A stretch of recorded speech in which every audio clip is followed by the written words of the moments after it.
We are scientists. We are politicians. We are the experts. We are your leaders. We rule over you. Do not question what we have told you. Do not trust your senses, the five senses which you have, will ultimately lead you to question us, and that cannot be acceptable. That cannot be tolerated. Do not trust your five senses.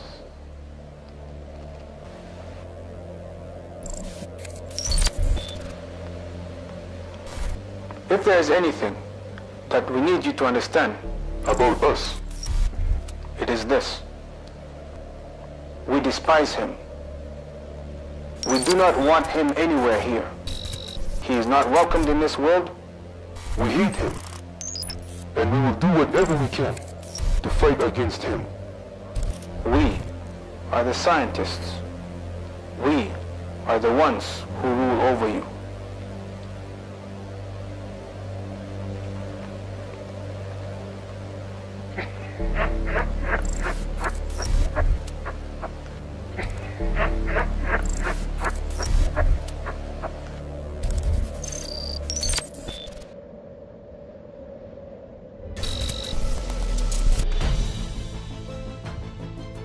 I am Robbie Davidson, and for as long as I can remember, finding and knowing the truth has been important to me. So about 2 years ago, I started to discover that there were fundamental ideas about our world that were being presented as scientific realities that had not been proven in the least. As a Christian, I felt a strong sense of responsibility to research, discover, scrutinize, and share what I had learned. So I thought it best to introduce you to some of the people I've learned from on my quest. Many whom are scientists, but also others who are regular people like you and me, who are dedicated, willing to do the work necessary to uncover the falsehoods that have been propagated in the name of science.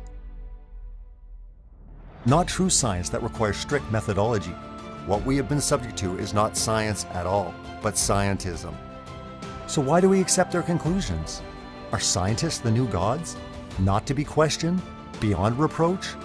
Is it because we are not scientists ourselves? We didn't do the experiments. We didn't look up the results. We didn't analyze the data. We simply assumed that because scientists said so, it must be. What I'm aiming to do, along with the people I will introduce you to in this documentary, is to shine the light in the darkness, to see that scientism has been masquerading all along as the truth. Science, in its pure form, is a humbling experience by which people can learn they are not gods, and the truth is a value higher than themselves. So if what we have before us is a deliberate deception and a larger agenda, then we are in a battle for the truth. And this is the next chapter.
Scientism Exposed 2.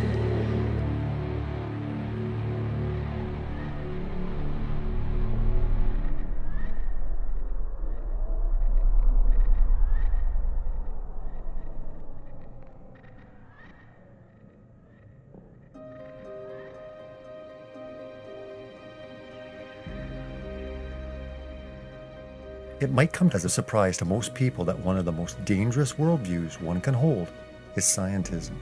The failing of science is not really about the scientific method. It is about a largely unrecognized epistemology that developed as a result of the successes of science. This faulty epistemology can be called scientism, and we should make a sharp distinction between science and scientism.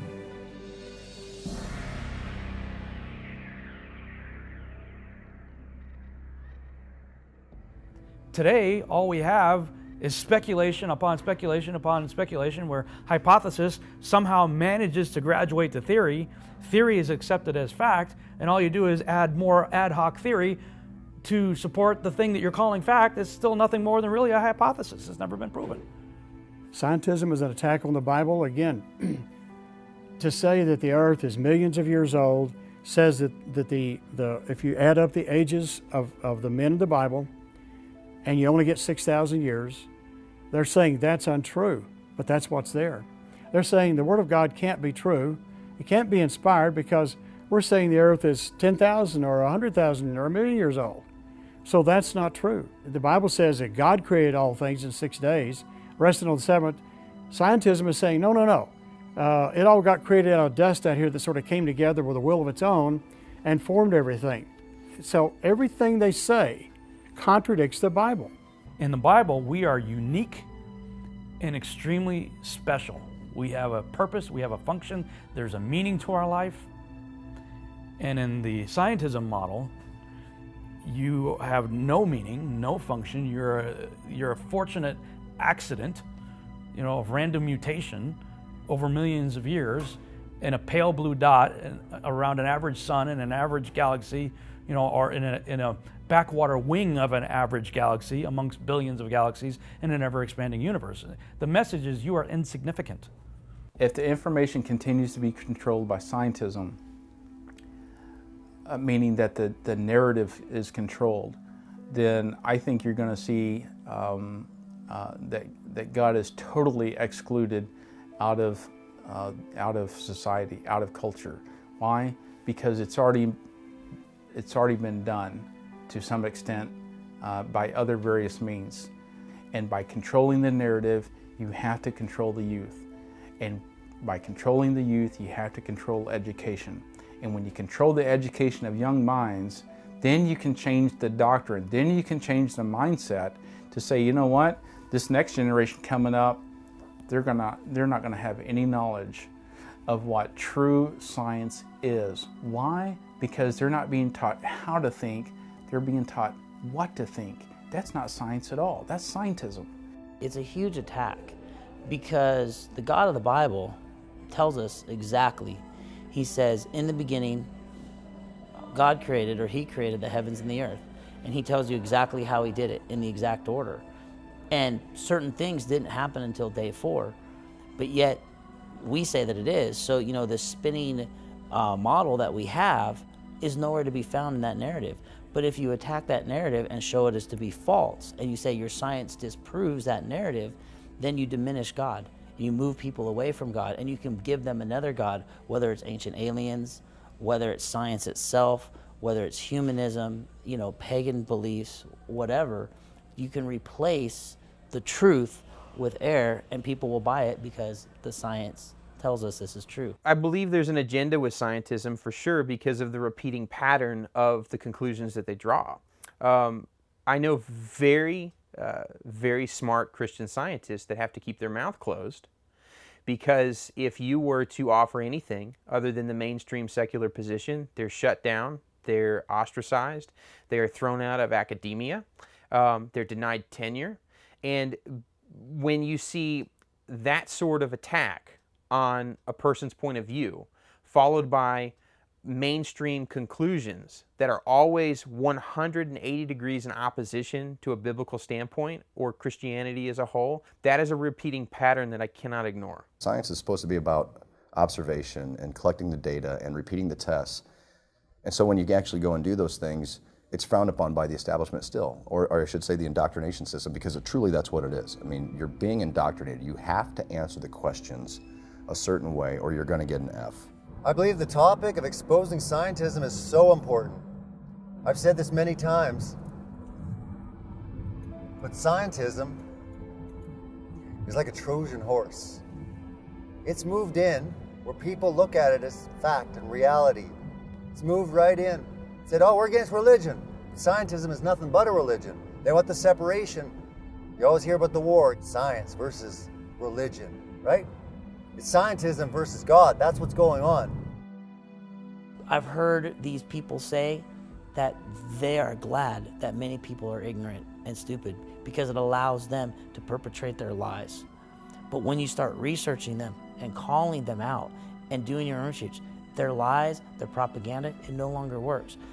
Propaganda only works if you're ignorant and go with the emotion. Propaganda does not work if you are informed and you know the truth. This is important because it's propaganda that we are fighting. Truly evil, demonic, strong propaganda that is leading you into this strong delusion, and they're building this illusion on scientism versus science. Scientism is simply religious beliefs clothed in scientific terms. We will restore science to its rightful place and wield technology's wonders.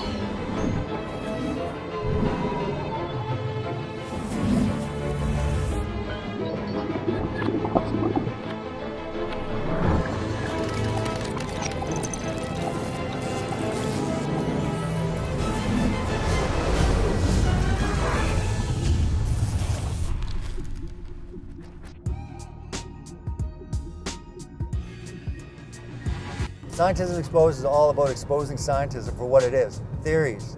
Theory of relativity and theory of evolution.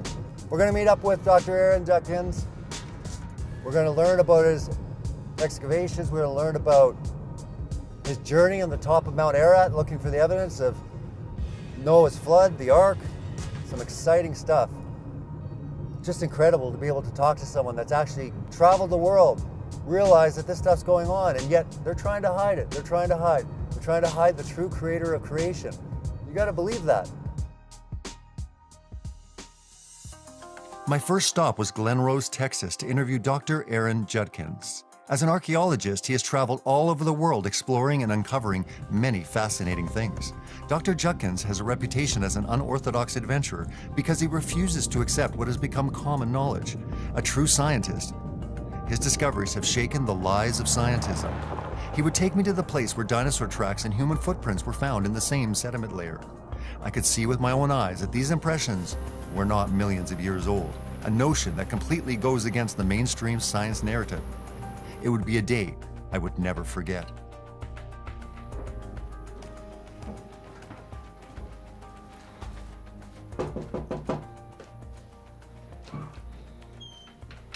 Oh, hey, Robbie. Hey, nice to meet you. Nice Welcome to meet to you Texas. as well. Come on Thank in. you. Thank you very much.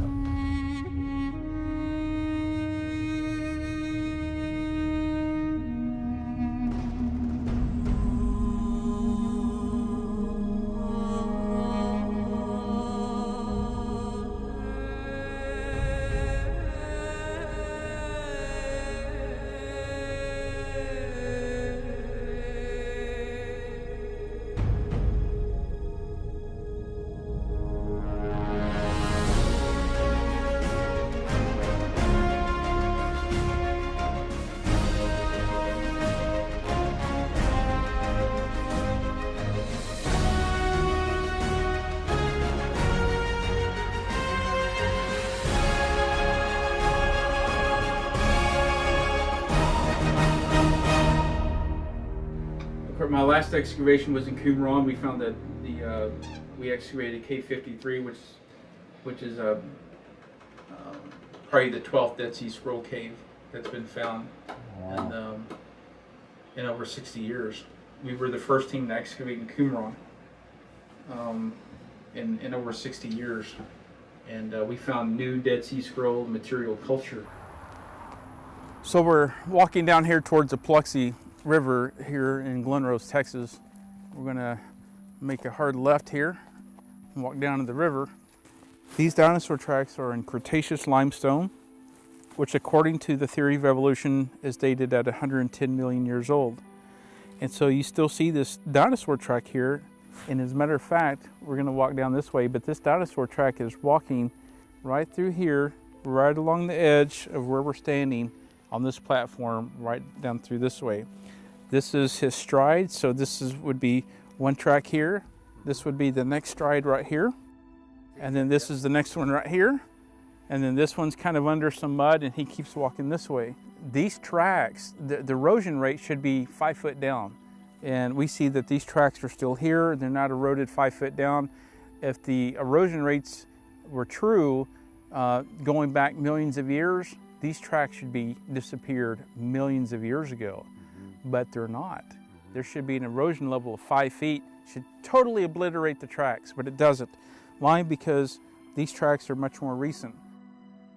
This is a great example of a track that's got water in it. You can really see the definition. They're theropod, meaning they're three-toed. So the left digit, the middle digit, you can see kind of where the claw marking is here.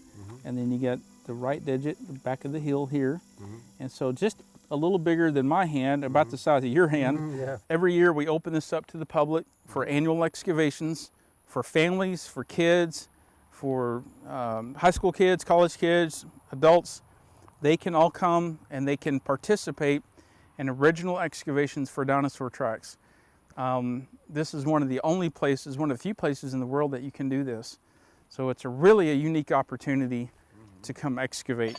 So as we continue this week, we will bring you up-to-date information on the excavations here on the Paluxy River, the year 2012 in Glen Rose, Texas.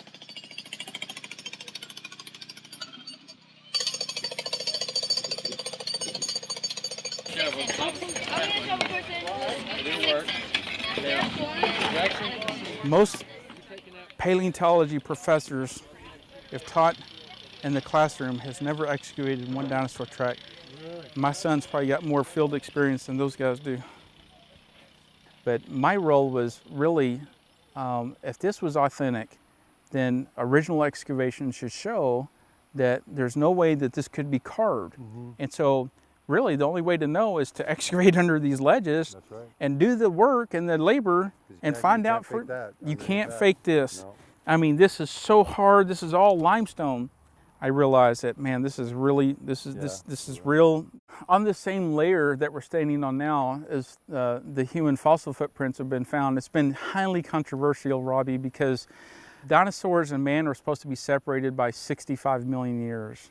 Is this isolated to Glen Rose, or is there other footprints found around the world? And it turns out this is not an isolated phenomenon unique to Glen Rose on a little river in Texas. This is found in a lot of other places around the world. The expert said they look human, they match the human morphology, but they go, oh, we gotta, you know, they're in rock 3.6 million years old, so they can't be human, so they say, well, we're gonna have to reclassify this. Well, it doesn't work with the evolution narrative. No, even the Bible talks about the dragons. In Job chapter 40, God's talking to Job and he says, behold now Behemoth, which I made with thee. He eats grass like an ox. His tail is like a cedar tree. He drinks up the river Jordan. His bones are like brass. He is the chief of the ways of God. And God is telling Job, he said, look at this creature that I made with you. And he goes out of his way to tell Job, I made this creature with you. Look how majestic he is. Can you describe him? Now the description of Behemoth is a big sauropod dinosaur. However, the commentators will tell you, well, it's probably a hippo or an elephant, but they didn't look at the tail. See, God says it has a tail of a big cedar tree, not like an elephant or a hippo. I think this is more descriptive of a big sauropod dinosaur. You know, I know my kids growing up loved dinosaurs. They were all about dinosaurs, you know. Why? Because it was fascinating and prehistoric, right? But that plays into evolution.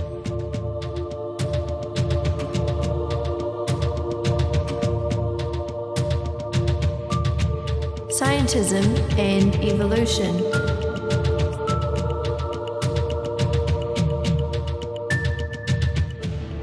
I mean, I'm a scientist.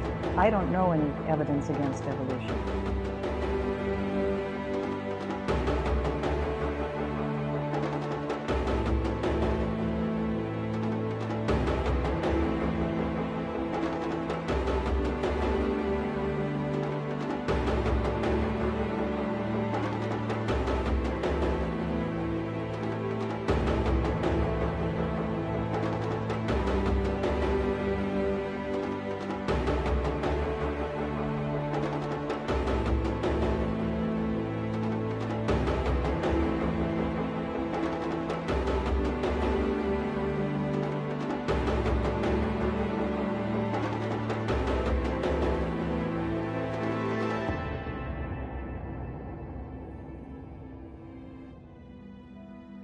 I mean, of course, evolution was a doozy, you know, for this generation.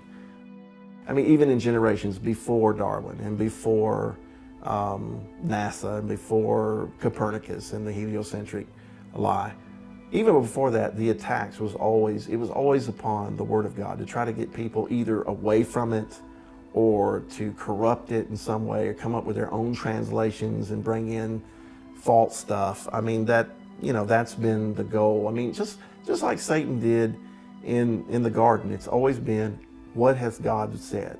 You know, yeah, you know what God told you, but let me explain it for you. Let me clarify. Let me add to it. Let me help you out, Eve.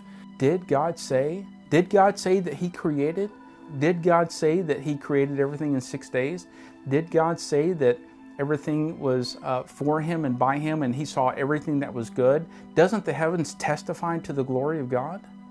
In Romans 1:21, it says that the heavens testify to the glory of God and to the things that are made that are clearly seen, even His eternal power and Godhead, so that they are without excuse. No wonder this is a critical point in our culture of scientism versus creation versus evolution. Why is this important? Because it matters what we believe.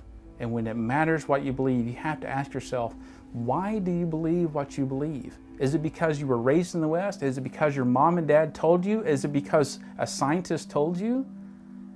Or is it because you believe the evidence? Is it because you also have a measure of faith, whether that measure of faith is through the story of Genesis and the Bible and how things came to origin, or it's the story by faith of evolution? This is the central question. And when you expose scientism, the science, the real data, the real empirical evidence points to an intelligent design that screams out, the creation is screaming out, there's a design and there's a designer behind that. There are some lies in our science books. Taught it for 15 years. I think little bits and pieces of evolution should be taught in schools because it is a theory. And after all, we all need to know about different theories so that we can figure out what we want to believe is true. I do feel that evolution shouldn't be taught in school just because there's so many different views on it, so many different definitions. Like, how do you teach a child the true meaning of evolution when so many different cultures have their different beliefs and scientists have their different theories? Really, there are two big claims of modern evolutionary theory as a scientific theory. The first is common ancestry. Everything goes back to one universal common ancestor. So human beings, we don't just share an ancestor, say, with chimps, we share an ancestor with fungi. You know, everything goes back to one common ancestor. The second claim is that the primary engine of how evolution took place was a blind, undirected process of natural selection acting on random variations in nature. So really it's an unguided, blind, purposeless process. And that really was Darwin's view. In the ordinary language sense of the word fact, evolution is a fact. If you say the word science, that's it. That's just, it's kind of like, we've observed it, we've tested it, we've proved it again and again and again, and so it's science is settled. Well, on some things, but theoretical physics, the theories of the origin of the universe, the origin of life, These are things that cannot be proven, they cannot be tested, they cannot be observed. So these are theories and their belief systems, their worldview. You begin to realize that it's a religion. True science and scientism as a counterfeit made up theology, because it is a religion. And once you understand that the preponderance of it, the perpetuation of it, is built upon lies, and that it is a matrix of deceit, then seeing through all of that, understanding that the Bible is the authority, and that the cosmology put forth within the scriptures is the truth of where we are with regard to the creation and also the Creator, that understanding it is the truth, then you can push away the lies and then come to understanding that, and then go seeking forth the truth of who we are, where we are, and what all this is really about again. I think Satan would use something like scientism to deceive people, because who can go check it out? Can the average person he hasn't seen a microscope since high school. He can't go dig up a bone. He wouldn't know what to do with it if he did. He can't research stuff. He's got a job to do. He's not a freelance writer or a freelance artist. He's got to stay on that job or he gets fired. So the average person, they can't look into the claims of scientists. They bring it into the school system, and the school system says, now, if you don't answer this the way we say, you won't get your degree, therefore you won't be teaching. Your life's going to be a waste. So, okay, I don't believe it, but I'll go ahead and teach it. That's why we're in the mess we're in today. I will not sell out the truth of the Bible just so I can get a paycheck from my local school or the university. I've come all the way to make a PhD, and they won't let me get it because I won't make one more lie. And so that scraps my whole PhD program. Yay for you. I wish somebody would do that. But, it's the love of money is the root of all evil. Well, that's the love of money. I want that money the university is going to give me for telling this story that's not true. Well, shame on you. So let's talk about Dr. Mary Schweitzer. Dr. Mary Schweitzer, who worked for Jack Horner, was a scientist who thought, you know what, let's cut open a dinosaur bone. Let's saw it and see what's inside of this thing. And so she did. And she took a T-Rex bone, she cut it in very thin slices, and she put it in solution and over several weeks. And then when she looked at it under the microscope, something very astounding happened. She realized that she was seeing soft, pliable tissue, elastic tissue. She also found red blood cells, unfossilized red blood cells, and dinosaur bone that's supposedly 65 million years old. So what does Dr. Mary Schweitzer do? Well, she does what any good scientist would do, right? She does the scientific method. She repeats the process. She tries to predict the outcome. She tests it, and then, more importantly, you try to falsify the data. And so she repeats the test multiple times. She realizes that she's getting the same results. Unfossilized, soft elastic tissue, fresh red blood cells, and dinosaur bone that's unfossilized, that's supposedly 65 million years old. And how does that happen? If that dinosaur is that old, if that dinosaur goes back to the Jurassic 65 million years ago, why isn't that stuff fossilized? So Dr. Mary Schweitzer says, this is important.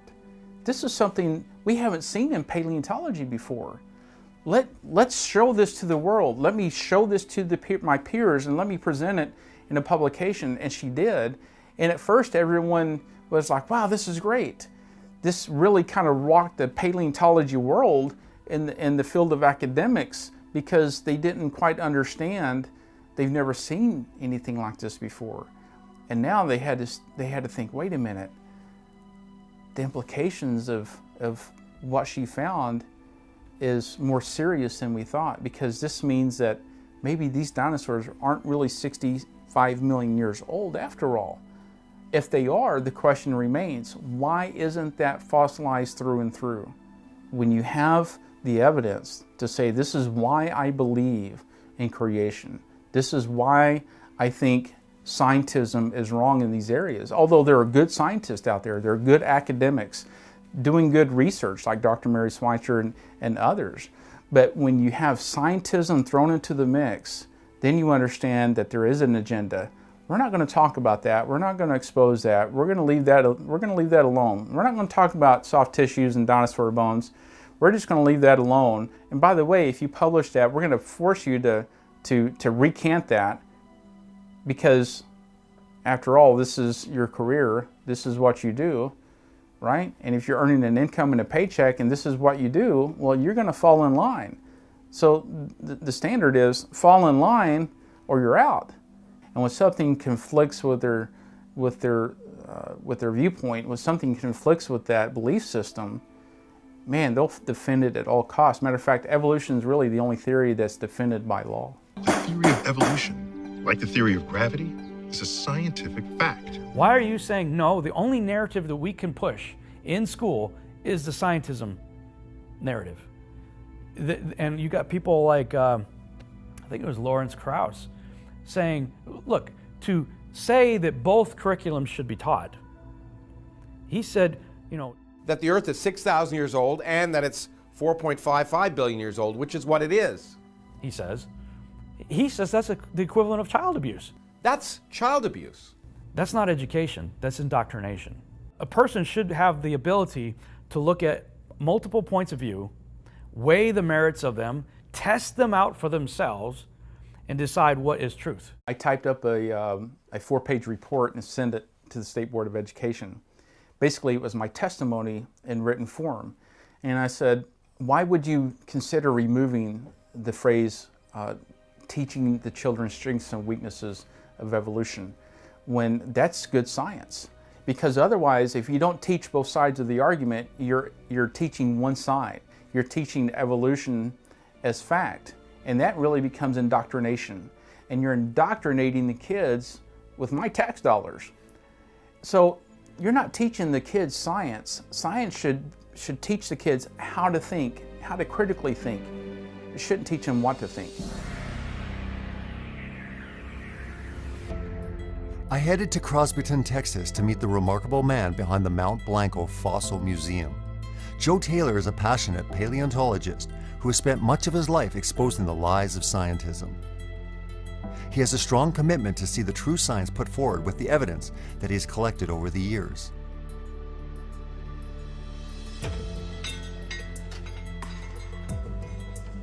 It was very hard to believe that the mainstream scientific community have dismissed much of what Joe Taylor's work has revealed. From looking through the fossil record he showed me, it only validates a biblical perspective and destroys the evolutionary narrative that has been broadly accepted. His clear evidence that supports a worldwide flood has been ignored. The approach of the science community is to sweep findings like Joe's under the rug.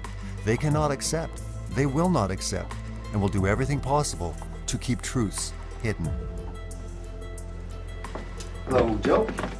Oh, Joe, I'm Robbie Davidson. Joe Taylor. Very nice to meet you. Thank you so much for taking the time. You're welcome. There's a presumption that when someone says science, that when someone says they're a scientist, they immediately have credibility. And you don't know if they've made stupid conclusions or not. So they might look through a microscope, they might do a DNA test and all that. That doesn't mean they're telling you the whole story. You know, you can test, we had some bones tested or wood tested. One end was of a vastly different age than the other side, the other end of the piece. Well, then what's true? We're going to tell the kids in the late 1940s they invented carbon dating. We're going to explain a little bit about radiometric dating and how it's supposed to work, and then show you that it does not work, okay?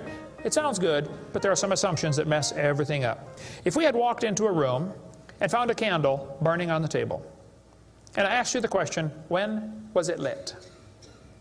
You say, I don't know, Mr. Hovind, it's burning when I got here. Okay, well then let's do some empirical science. Let's measure the height of the candle. Suppose the candle is 7 inches tall. Who can tell me when it was lit? Okay, nobody. Let's do some more empirical science. Let's measure the rate of burn. Suppose we determine it's burning 1 inch an hour. When was it lit? You're going to have a hard time telling me unless you're willing to make some assumptions. You find a fossil in the dirt, you can measure how much C14 is in it. Very accurately, by the way. And you can measure how fast it's decaying. That's just like measuring the height of your candle and how fast it's burning. Now, when did that animal die? You don't have a clue. Here's what you ought to consider about carbon dating. Samples of known age, it doesn't work. If it's a sample of unknown age, it is assumed to work. It's just really a hard thing. It's really a hard thing. Your world just becomes fantastically complicated when you don't believe in evolution. Freshly killed seal, carbon dated 1,300 years old. Shells from living snails, carbon dated 27,000 years old. Living penguins, carbon dated 8,000 years old. I try to make three major points here. One is the rapid burial of most fossils, which says worldwide flood. If you know where they're buried, you know where they're buried under hundreds of feet of mud, it goes around the world, it has to be the flood. Giantism argues against everything starting off little bitty and getting more and more complex. So I have a lot of giant things in here to show that's just simply not true. And the complexity of things. Even these old trilobites over here, but the trillions, you know, if you know anything about them, you know they're extremely complex animals, more than we are. These old salamanders over here they're supposed to have evolved from, they're more complex than we are. One of their teeth is more complex than all of our teeth. And they get hundreds in their life. So all that stuff, they pass that off now all these years as supposedly that's science. Well, I'm just showing you, look, the real hard stuff, these bones disprove all that. Those tracks that shouldn't be there disprove your theory that things took a long time to build up. Well, it's good. I mean, it's great that there's people like you speaking out and providing, you know, locations such as this to, you know, expose the world's lies, because there definitely is an agenda, there definitely is deceptions going on, you know, and when the evidence is presented, like I said, they don't want to hear it. Because again, this is taught to children from an early age. Yeah. And it basically, the way I've looked at it is dinosaurs tell us our past based on the narrative. So it kind of secures that story with that deception, but it's unbelievable how much evidence to support the fact that they're not millions of years old. No, and they're not extinct. Only God knows what's actually extinct. But, you know, there's reports all the time. I had people in my museum. This lady told me her dad killed one of these long neck things in an allosaur type thing, and he saw into the long neck thing out in the Amazon jungle. Well, there's no reason to make that up. That actually happened. And there are other reports that come out all the time. Why aren't those taught in school? Why aren't they on the news all the time? Well, they come in the news and they cut them out because they don't want anybody to come along and saying dinosaurs still alive. Well, that means it didn't go extinct. Well, that means man and dinosaurs live together. Yeah. Okay, so that wipes out evolution. This is a cast of a sculpture I made. A professor asked me to make one based on a report from a road construction guy in Egypt and Homs and Uranzora. I made myself a cast and did a drawing to fit this bone just to show how tall this guy would have been. His heels go down about 6 more inches, but the bottom of his rib cage is coming to 9'3". So how tall was the man? Let's say he was at least 14 feet, maybe more. He's the same size as King Og in the Bible. So what's the problem? A lot of creationists get all upset. King Og, you believe in King Og, don't you? And all the other giants that said they were as tall as cedar trees? How tall is a cedar? Well, it's at least 20 feet. This guy would look like a shrimp to them. But these are all over the place. So I wrote a book called Giants Against Evolution to show that, okay, if these things are in the past, why are they so huge? Why are we, the 6-foot guys here, at the top of creation? When you got these people out here that are maybe a few feet tall up to guys that are 20, 30 feet tall. That would mess up the old monkey to man lineup. That's the problem. Besides that, everybody knows the story about, well, everybody knew the story about David and Goliath. And that is in the Bible. Well, if that's true, you know, we can't be putting these giant skeletons up because they want to be talking about the Bible. That's the reason we have the museum here, the American Museum of Natural History, is to disprove the Bible. So giants are a huge problem for archaeologists, the paleontologists and all that, because they shouldn't be. So this guy here, this is us today. That's probably a Comanche Indian, and it might have been, I always thought he was 6 feet tall, but maybe he's more. Some of your ancestors. Maybe. But you know this whole ancestor thing? We have been told that people were so primitive, they finally came out of Africa, and they learned to make a flint arrowhead and say, ugh. Well, it's so much different than that. The evidence is so different than that. And the further back you go, the smarter people were.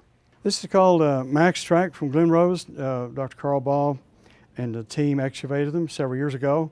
This is the only one I know of that was molded. It's a little bit warped because some other mold was probably not available when they molded it. But, you know, this is no small guy here. And whether his heel ends here or there, doesn't matter. Whether he's got 5, 6, or 7 toes, it's a little undecided. He's a big man. People that were there said, yeah, we know those are real tracks, but they're too controversial.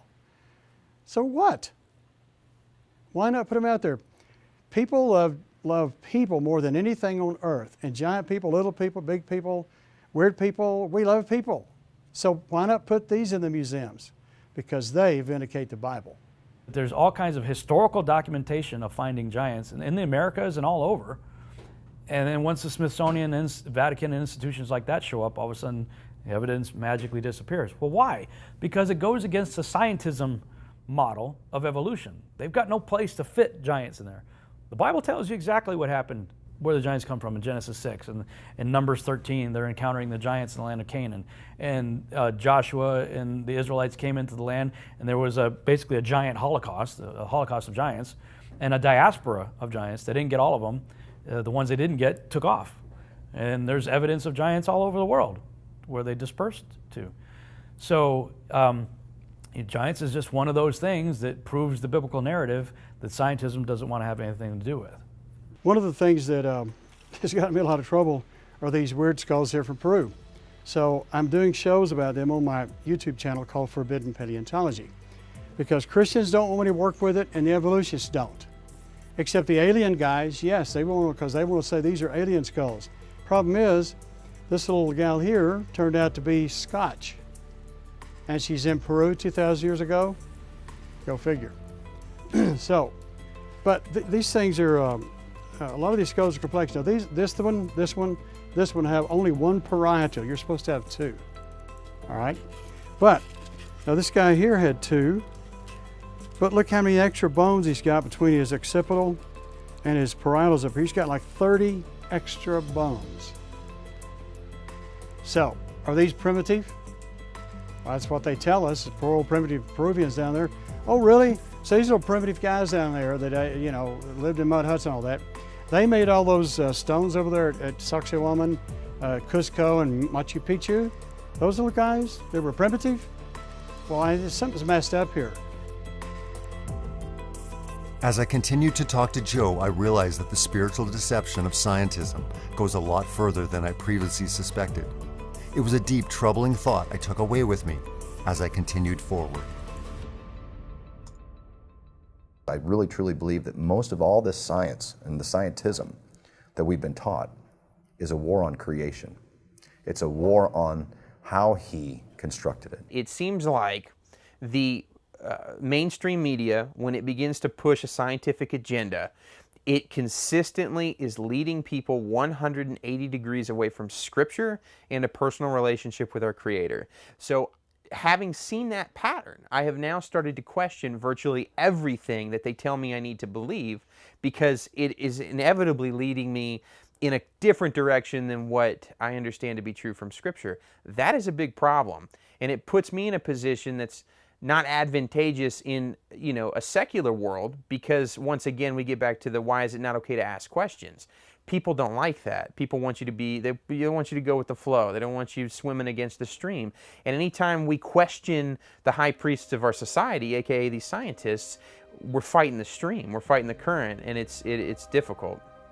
If I told you that I believe God created the heaven and the earth like the Bible teaches, you're going to say, and where did God come from? And I don't know. But you said, well, we don't know that for sure. We don't know that either. Don't tell me my theory is religious and yours is science. Oh, no, sir, they're both religious. Evolution is a religion. You have to believe. So ask the professor, where did the matter come from? He said, I don't know. So basically, I believe in the beginning God, and you believe in the beginning dirt. Most certainly, it's the Darwinian, the whole premise that we evolved of monkeys. I mean, that in itself is ludicrous as well. And the fact that they teach that in our school systems, that's part of the educational curriculum, and that everybody is indoctrinated into such belief without second guessing or questioning or ever challenging the mindset of that belief, that, I mean, the sheer lunacy of all that, especially for those that are believers that understand that the Most High, God, created us in His image, and that we are a special creation, and that the earth was created as a special place for our habitation. And so, in my opinion, the beginning of all that with the Darwinian, we evolved of monkeys, that was a setup for, and it's all dependent upon what we're talking about now with regard to scientism and the deception of cosmology. Because if they didn't have all that in place with regard to the Copernican system and the whole Big Bang and how everything just randomly came about, that was what evolved life here on the Earth. And that there's all these other planets, that all the stars are suns, and that each one of them have the possibility of evolving life in the same manner that we find and see it replicated here on the Earth. All that, you know immediately that it's dependent upon the whole Big Bang cosmology and the establishment of what is a counterfeit system, the replacement of the Earth as the geocentric center of the universe and as the focus, as the jewel of the creation established for us by God, and that there's intelligent design behind the situation of all of these things and the establishment of it, that without the whole solar system, that the Earth is moving in orbit around the sun, that we're part of 9 planets, a part of a solar system, all of the Darwinian stuff could not have ever come about. Scientism is a spiritual deception because it's arguing against true spiritualism. And this whole topic of scientism really started rising up has been in the last couple of years. Really, I can't remember a time in my life outside of the creation scientists that really questioned science. And they did a really good job of disproving evolution. So why don't we take the same approach to cosmology?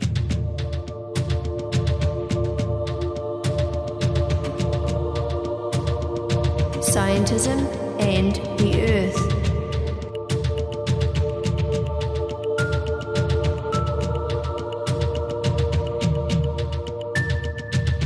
I had been doing my research on the occultic roots of NASA. I had already began to develop questions about the amount of trust that I could apply to the research that had been presented through that organization.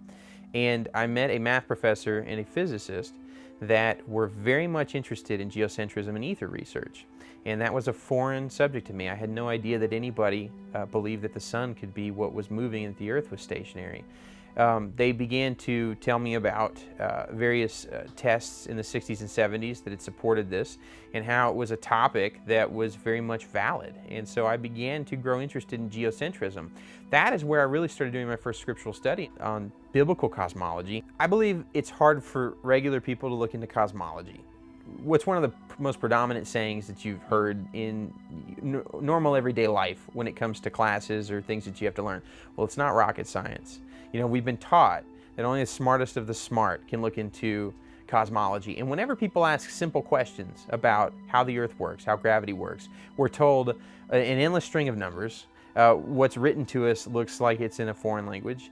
And we're told, well, it's just too complicated to explain to the average mind. And I have to ask myself, is it? Is it really too complicated to explain to the average mind? They've set those subjects on a pedestal so far above the average person that we've been trained to believe that it's not even worth our time looking into because we wouldn't understand it even if we tried. That's a problem. Man, without being told we're on a spinning ball, would naturally assume, no, we're on a stationary Earth and all that stuff's moving over us. I think that anybody that didn't read something somewhere or wasn't taught otherwise, that would be their only natural conclusion. So therefore, your natural conclusion without indoctrination would be that we are on a geocentric something. Everything's moving around us. We go to school, however, and we have the globe in the classroom, so that's all we see from day one, and they tell us, well, the reason everything that we perceive is moving is because we are the ones that are actually moving. So they're the ones that force a heliocentric model on us and force a paradigm upon us that's contrary to our senses. We have to be told, that's just your perspective. This is what's really happening. So being that we're taught that, and that's all we've known through school, I probably would never have questioned it had I not looked into the scriptures. When I looked into the scriptures and saw, it actually says the earth is not moving. It's stationary, it's fixed. It's set on pillars, it has a foundation. Then looking at it from a biblical worldview, I can only go with a geocentric model. So now, all of a sudden, The biblical geocentric model fits my senses. The heliocentric model doesn't fit my senses. So, okay, look, you've proven that they lied to us about biology. You've proven that they lied to us about geology. You've proven they lied to us about archaeology and changed and scrubbed the historical record. Why are you giving them a pass then on cosmology when it's the same people? It's the same group that have this scientism religion that gave us the cosmology that we believe in, and the cosmology that they're using is what made the other stuff even remotely plausible to begin with.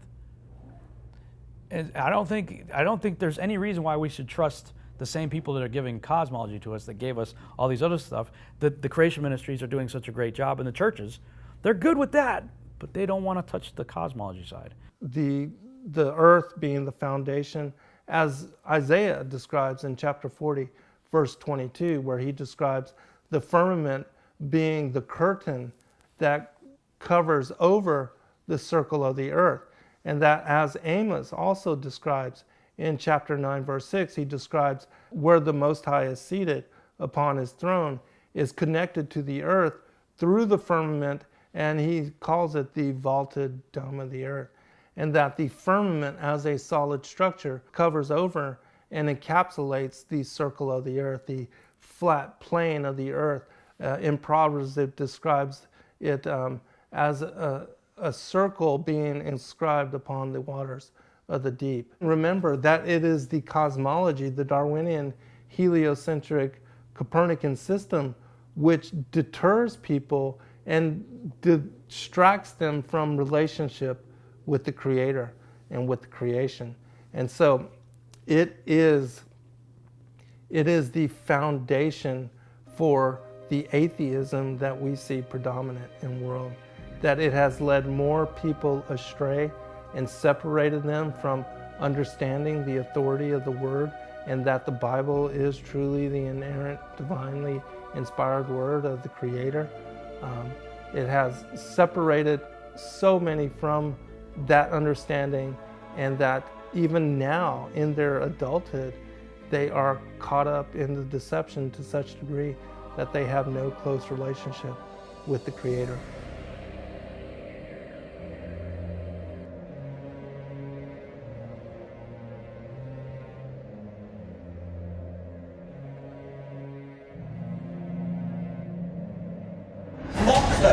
Ridicule them in public. Don't fall for the convention that we're all too polite. Scientism is simply religious beliefs clothed in scientific terms. They have a belief system that they are starting with, and they're doing everything they can to force science into agreement with that belief system. If the erosion rates were true, going back millions of years, these tracks should be disappeared millions of years ago, but they're not. So why not put these in the museums? Because they vindicate the Bible.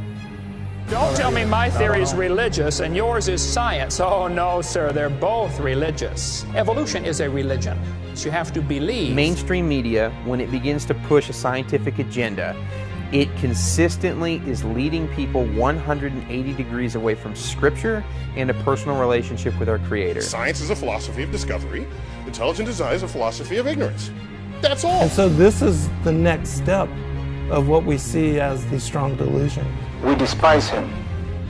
You're being indoctrinated. You have to answer the questions a certain way or you're going to get an F. Do you get your cosmology from the Bible and what you can observe, or do you get it from these people who admit it is a religion, it is a belief system, it is esoteric philosophy?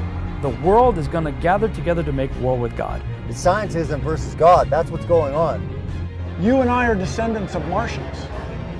Okay, and that's not crazy. And that's not crazy? If we are faced with a common enemy in outer space, it would indeed help to unite the Earth. If a non-rotating flat Earth does not exist, why would you even use the phrase?